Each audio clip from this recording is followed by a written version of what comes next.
Tijani Tech. Hi guys, welcome back again to our YouTube channel, and my name is Anne, and on this channel we are very positive. We inspire and we motivate, so we only welcome people with positive energy on this channel. As the title of the video suggests, I want to share a very personal story, and the main reason why I decided to share this here is to inspire and to motivate someone outside there. Maybe there is someone who is in the same situation as this one, or who has gone through this kind of situation. I grew up in a very humble family. Education was very important to me. When I joined my high school, I was very hardworking, and life was not that easy because also the person who sponsored me, she was really trying her level best to pay for our school fee. So it was like you have to make it. Life was really tough in high school. Sometimes I remember I didn't even have like sanitary towels.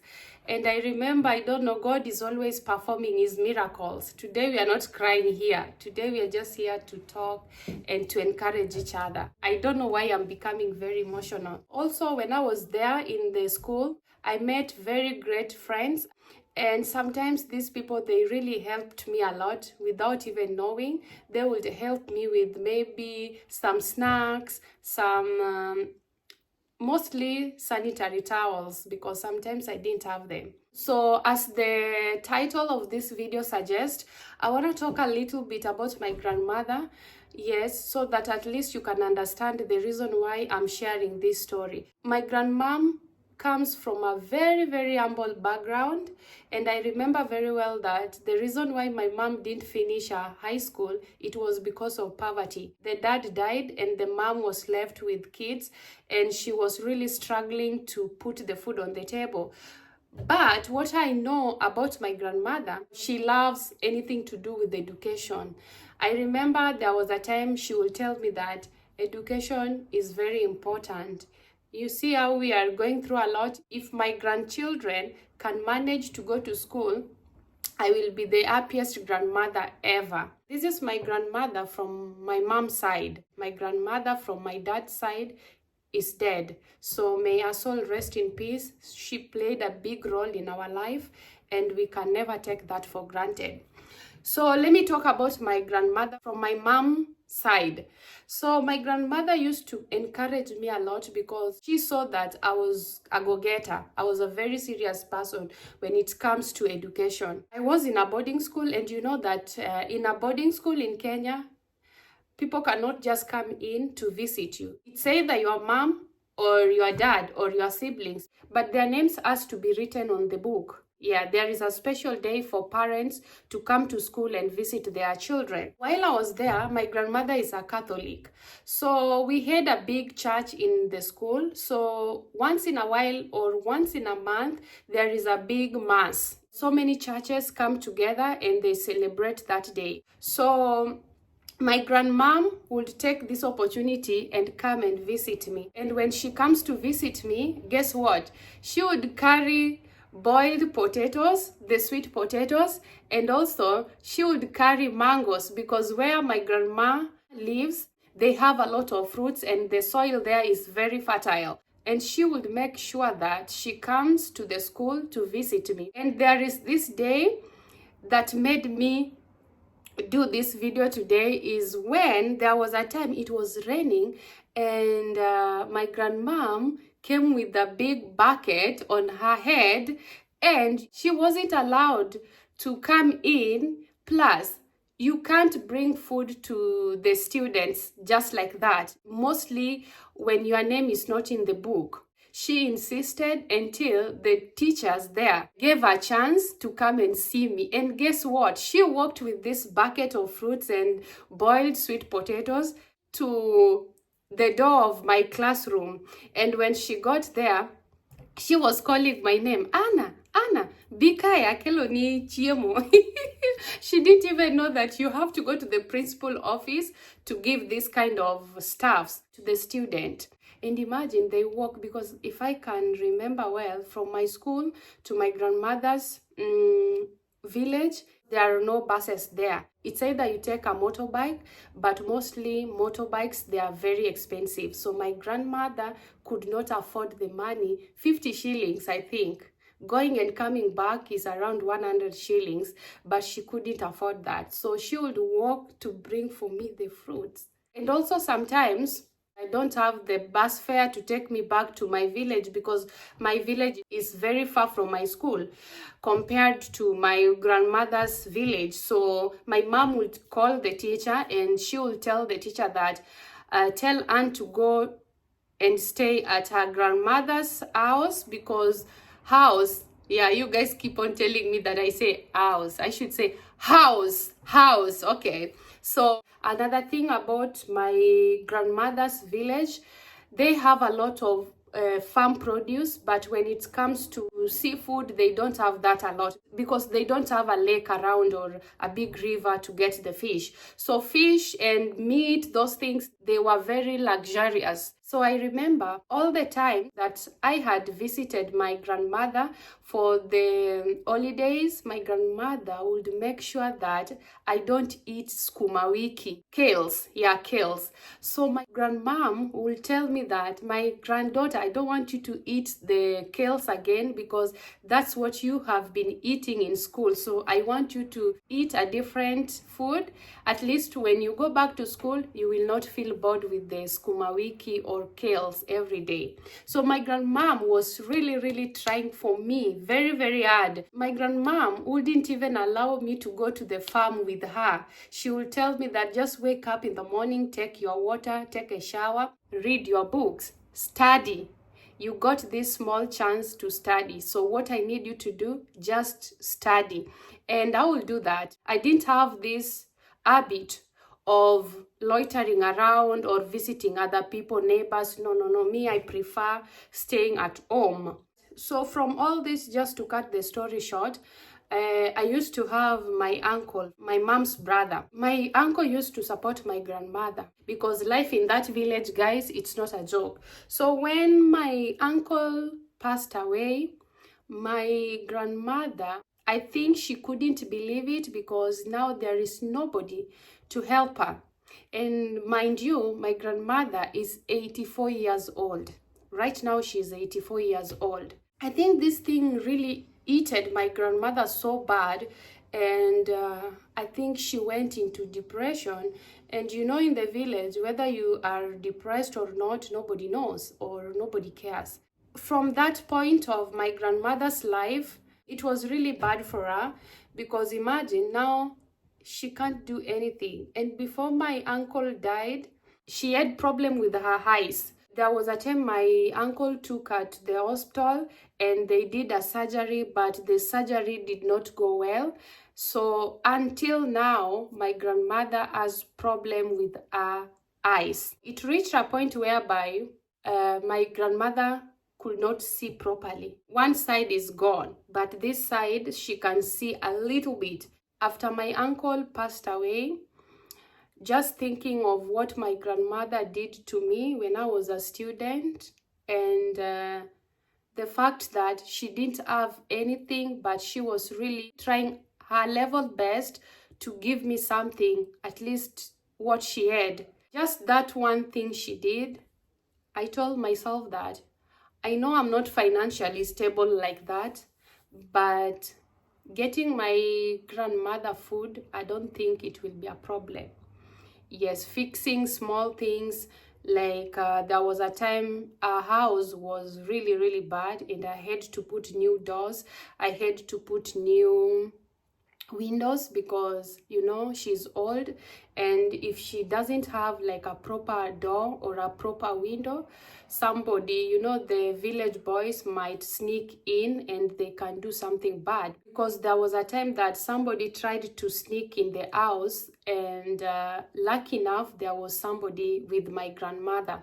So from that day I told myself that I'm gonna try to help my grandmother to fix the door and the window. Yeah, so that was that. And every now and then she feels sick. They take her to the hospital because of the headaches. She doesn't have glasses. I think she's training a lot to see using one eye, which doesn't even see clear. I think the pressure she's putting on that one side of the eye, I think it's giving her problems, because every day, I remember there was a time I called my grandmother, because I do call her most of the time. A month cannot end before I give her a call. There was a time I called my grandmother and she was really, really in pain. And I had to take her to the hospital, make sure that they give her medication and bring her back, because there is another uncle of mine. The wife lives in the village with her, so the wife is taking care of her because she can't cook, she can't go to the river to collect the water. She needs somebody to help her. If my grandmother is not okay, I don't think my mom will be okay. So as much as I'm trying to help my mom, if I don't help her mother, I think she will not have like peace of mind, because it's her mom. So last month I talked to one of my brothers. I told him that go to our grandmother's village and bring her to the big city, because I think the hospital where they took my grandmother for the first time to have her surgery done, I think it wasn't like a good hospital, because that's why there was a mistake, and now my grandmother is kind of losing her eyesight. I told my brother that I know it can be difficult, because if you have to bring our grandmother to the city, it will be a little bit difficult because she can't see, so you have to support her like 24/7. You have to stay with her. So my brother told me it's okay, as long as we can find a solution for her to try to fix her sight back. I think she would be the happiest grandmother in this world. So right now my grandmother is in Nairobi. For the first time my grandmother was in Nairobi, she was like, wow, so this is Nairobi. She was very excited. She can feel the sounds of the moving cars. You know, Nairobi is a very busy town. So she's staying at my elder sister's place and they are taking care of her. We've already taken her to the hospital where they have already checked her eyes, everything, because the headache can be too much for her, because yeah, I think it's a lot. So after taking her for the eye check, we were told that she will have a proper checkup on 25th this month, August. And also with these trips going to the hospital, she can't go with the public bus. You have to have a Uber. You have to go with a Uber, because Nairobi is very crazy place with a lot of cars, a lot of motorbikes, and we don't want to risk that. So I told my brother that we're gonna cater for that till my grandmother get well. I'm just praying that she will get her eyesight back, because if she can have that, she can be still active, because my grandmother is very active. She's very, very active. The only thing which is putting her down is the eyes. But now, if this problem can get solved, I think my grandmother will be back on her feet and everything shall be okay. I don't need any empathy from these stories. I'm just sharing these stories just to let you know that the small things you do to a child, they can never forget. You see, my grandmother didn't have anything, but just the small act of kindness that she did, it stuck with me. I will try my level best, at least to make her feel comfortable, because my grandmother at her age, she doesn't need any expensive things. She only needs to eat, have maybe nice clothes, and just be stress-free. I think that is what she needs. Pray for my grandmother. But for me, I'm gonna try my level best. If she can see again, I think she will be the happiest grandmother in the world. Because I do talk to her, because right now I can talk to her on video every day. She's telling me that even if nothing happened to me, I will be very happy, because at least my grandchildren, they tried for me, because everybody is playing a role in this thing. My brother, he took her from the village to Nairobi, and from there my elder sister is offering a place for her to stay.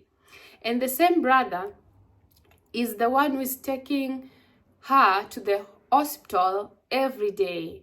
So we are waiting on 25th. She will go for the checkup. And from there, the doctor will tell us if they can restore her eyesight back. I think she will be very happy. So just pray for my grandmother. And we love you so much. Always be nice, be positive. Even to a stranger, even if this was not my real grandmom and she did something like this to me, I will never forget something like this. So always try to be nice. And in Swahili, we believe in this, tenda wema nenda zako.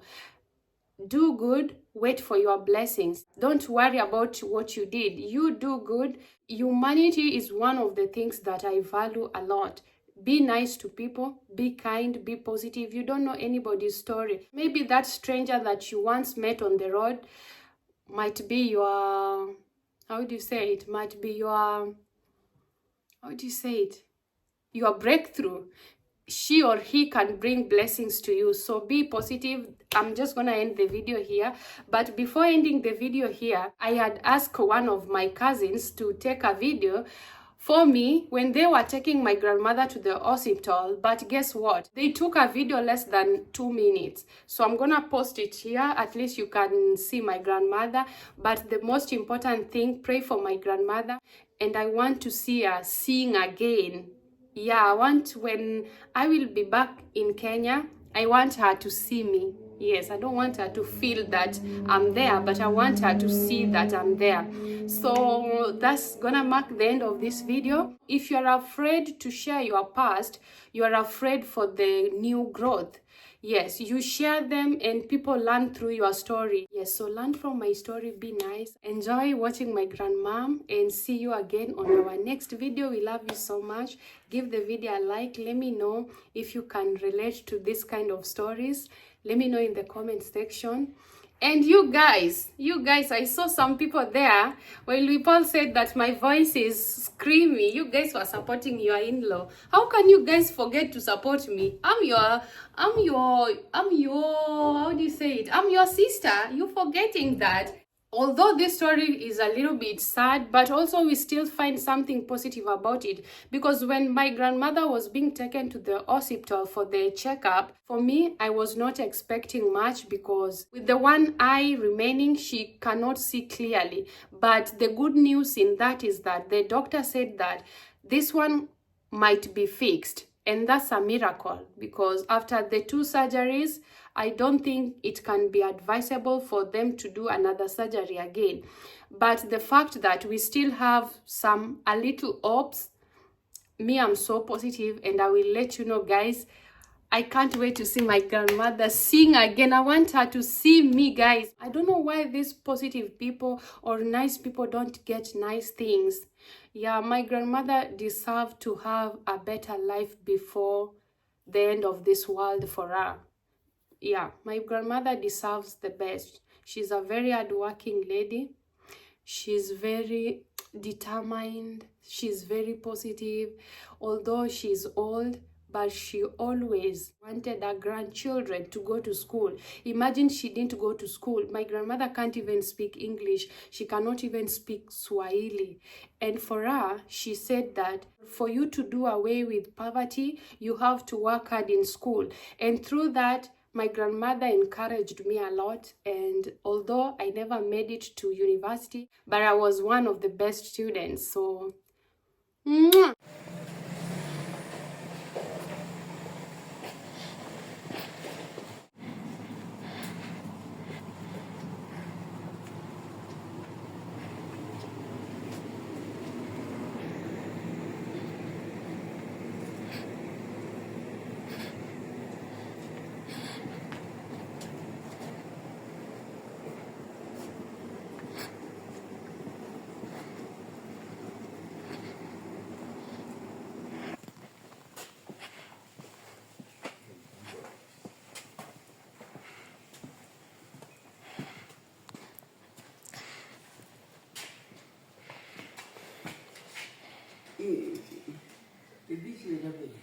Hmm?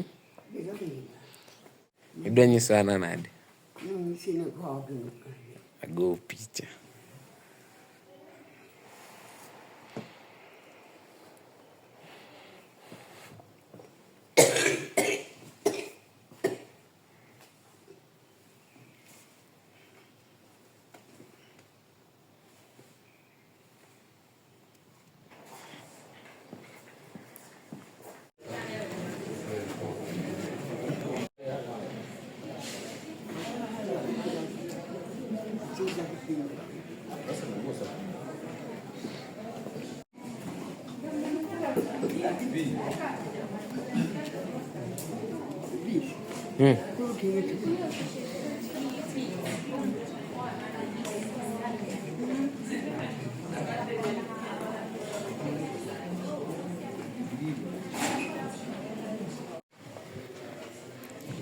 Tija ni tek.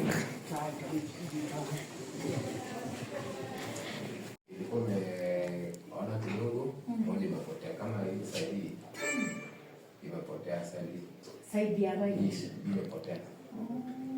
Hii ndio baki kidogo. Ndio maana wameambia turudi hiyo siku kuna specialist sana. Muone huyo specialist.